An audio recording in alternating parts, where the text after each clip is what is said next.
What's up, guys? Mr. Dan here, back again with another review. Today's film is A Candle for the Devil, starring Judy Geeson. I believe this goes under the title of A Nightmare Inn. I'll double check that and put that on the screen. And it is set in an inn in a small town or a village in Spain where it was shot. This is a Spanish film. It's directed by Eugene Martin, who I think also went by Eugenio. He's most well known for directing Horror Express with Peter Cushing and Christopher Lee. And of course, Judy Geeson was one of this wave of younger, sort of more modern British actresses in the late 60s, early 70s, along with Pamela Franklin, among many others. And she's had a very long career in Great Britain and the United States on television and in film. She would eventually show up in a few Rob Zombie movies. So that's the title, and the fact that she was in it is one of the main reasons I got this.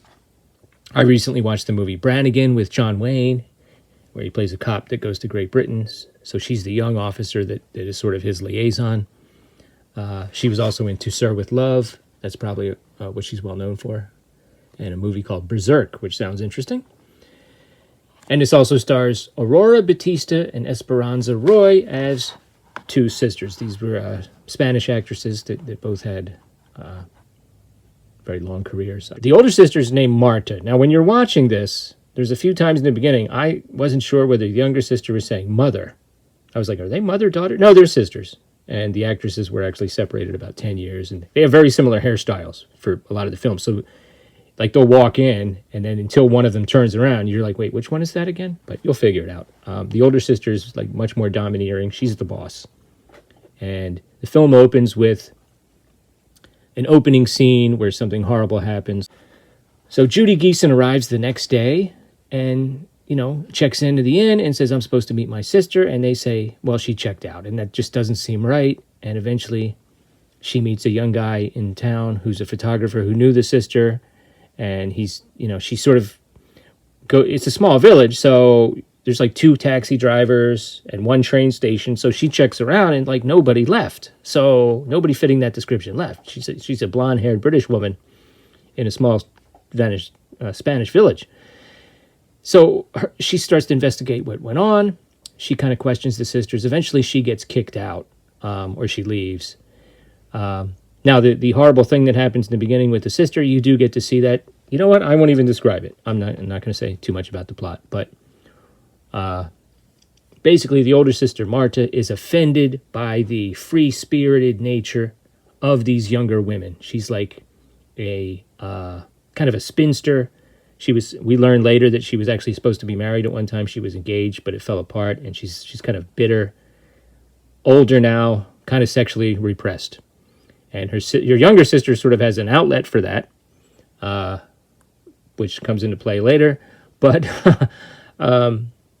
when this act is committed in the beginning, that is almost like when you get to see her transform from someone who's just offended by things like that, by immorality, to someone who acts on it. And then what happens is a few more younger ladies arrive at the inn, including one very free-spirited young Dutch girl. I believe she was supposed to be Dutch. She's got short shorts on and she's walking around flirting with people, and the older sister's like, no, that's not gonna fly. And then you have another young lady arrive, maybe a British lady, I'm not sure, or American, I don't remember. But she has a child with her, and then a rumor goes around that the child was born out of wedlock, because she says something about, like, dad's not in the picture. Oh, it's crazy, too, because she comes into the inn, and she's like, here, watch my baby for me while I go shopping for a couple hours. It's insane. So then she falls under the sort of the radar of the sisters as well. The younger sister is not really willing to act on things as much as the older sister, but there's a situation where she just, gets thrown in the middle of it, and then she springs into action, and now they're both implicated in this. And there's some other things that go on with the restaurant and the inn that they own, which are kind of given away in the description, so I won't go into that. It'd probably be better for you to approach it the way I did, knowing the title and looking at this cover. That's pretty much all I knew. So is this a giallo? Some giallo were set in Spain and directed by some gialli, plural, were set in Spain and directed by Spanish directors. This is not one of them. There may be some similarities, but it's not really like a mystery. you know who's the suspense is, can the Judy Geeson character get people to believe her? The town authorities, not a lot goes on in this town, so they're not very helpful. So it takes a while for her to convince people, anybody, that something is going on. Eventually, some of the townspeople become sort of instrumental in the climax, which is not an over-the-top climax. It's kind of a much more realistic climax, but it's a good climax, I think. And overall, I really enjoyed this film. Really enjoyed it a lot. And as far as the disc goes, there's a good interview with Judy Geeson. Just a pleasure to listen to. Lots of stories about, many of the films that she was on. She talks about Peter Cushing and some other people that she worked with. One of the sisters, I forget which, actually was a little difficult to work with. The agreement was they would say their lines in English, even though they were going to be redubbed in English. The Spanish and the Italians often did that, and they were very good at it.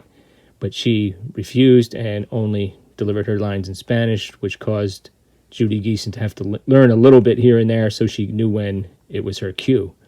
And this is also presented in something called Nightmare Theater Mode, which is basically just like the film Maniac a Killer. They call that one Drive-In Movie Theater Mode. When you click on that, this woman comes out. I think it's a different woman. She comes out because this is a thing that I guess Scorpion Releasing did. First, she's got devil horns on, and she kind of like hosts the movie, and then she comes out. There's two of them standing next to each other at one point, same actress. And she basically just sets up the movie and introduces the movie gives some facts. It's kind of fun. And I got this at Hamilton Books for $5.95, so relatively inexpensive. There you go, guys. Have you seen this? Have you heard of it? Are you interested?